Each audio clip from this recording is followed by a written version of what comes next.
Okay. Hey, thanks everybody for stopping by to check out the video here. This is probably going to be on YouTube and probably on our Facebook page too. I'm JC with the Foundation for Appalachian Advancement.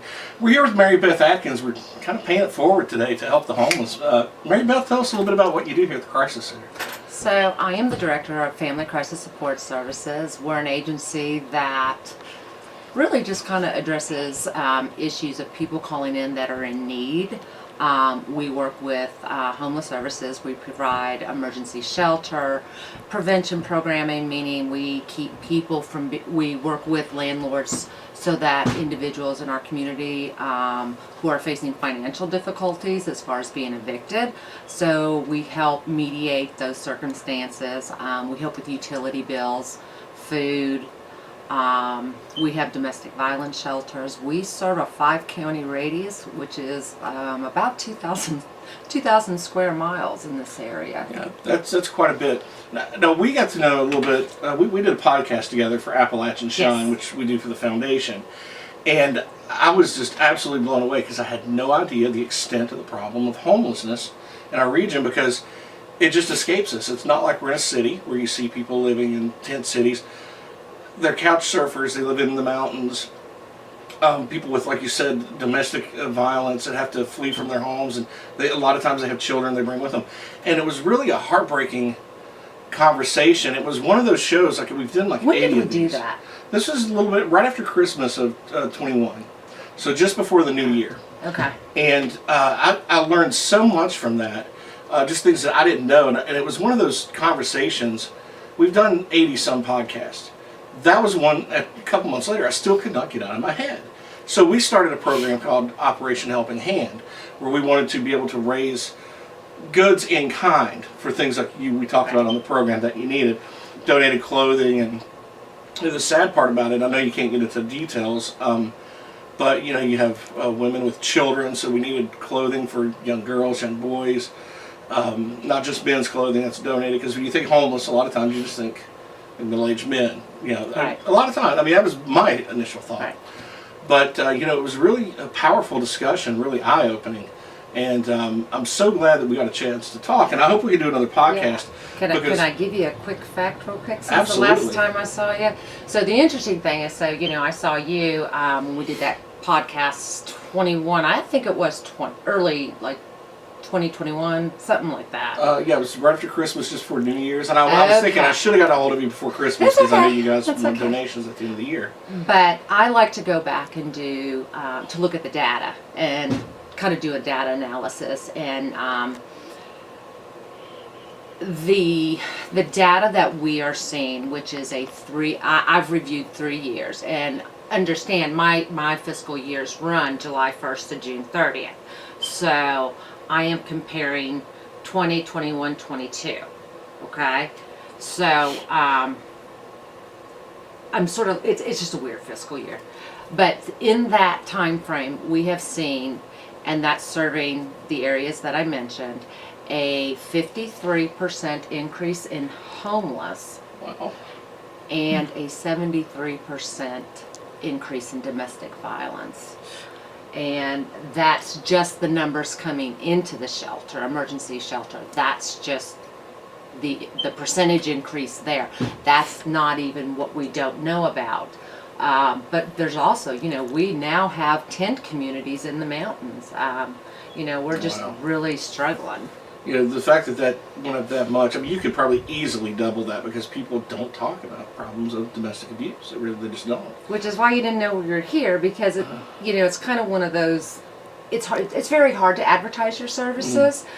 Plus, you know, with everything and the increases and stuff, the capacity limits on my staff, and just being able to meet the needs of the community.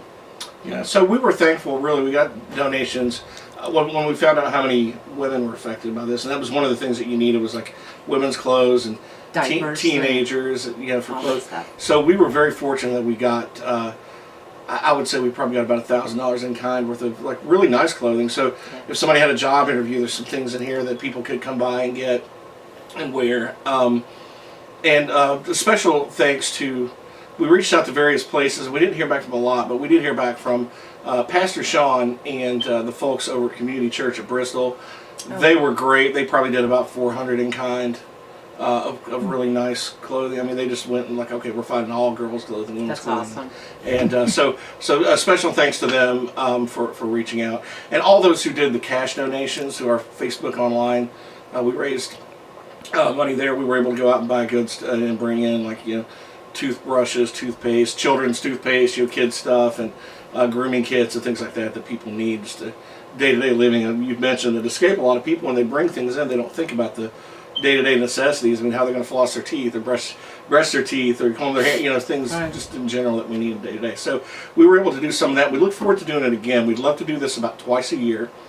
And I guess my question before we close is, I know a lot of folks that get donations, they rush for donations at the end of the year, all the nonprofits, and we're no different, okay? So when considering how this has changed and like so much has increased, when is the best time for you to get like in-kind donations to help people out? I mean, because getting everything right before Christmas. Right. February. Yeah, okay. Because like everything kind of calms down, and then it's kind of like, okay, we need food.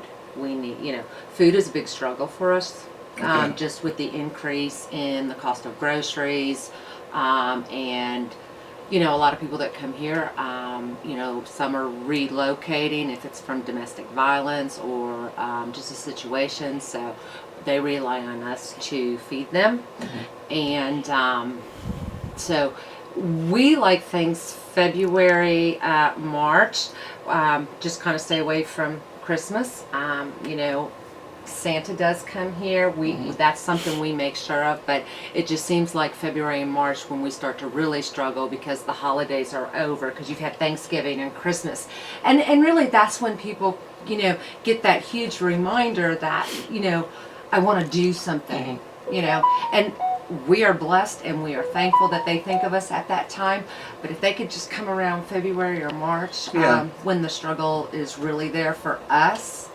Would you want to give them your website? Yes. Yes. So our website is www.family-crisis.org. And we are redoing the website right now, but you can actually still get on there and kind of look around. But we're getting ready to put a bunch of our applications just so that people can, take a look at eligibility requirements, if they're being evicted or their utilities are cut off. Some people don't have phones. Right. Yeah, that's another thing you have to think about too. And but ironically, we're redoing our website. We just redid ours. We're adding to it too, so we're adding a lot more. But it's supportappalachia.org. So keep in mind as we get past Christmas and the New Year, they're welcome to bring in kind donations here. We're at 701 Kentucky Avenue Southeast. Yes. Okay, in Norton, or contact us if you have in-kind clothing donations or anything else you want to donate. We'll be doing a drive, and we'll maybe work to do some things in March, and then again in early fall, a couple times a year. My email's on the website, and I just want to say a special thanks to everybody that contributed and helped him out, and we're just thankful for everyone. Yeah, Mary Beth, you guys are doing the Lord's work here, so thanks again, everybody, and thanks again for watching. And don't forget to check out both websites and check us out on social media as well. Sounds good. All right, thank you. Thank you.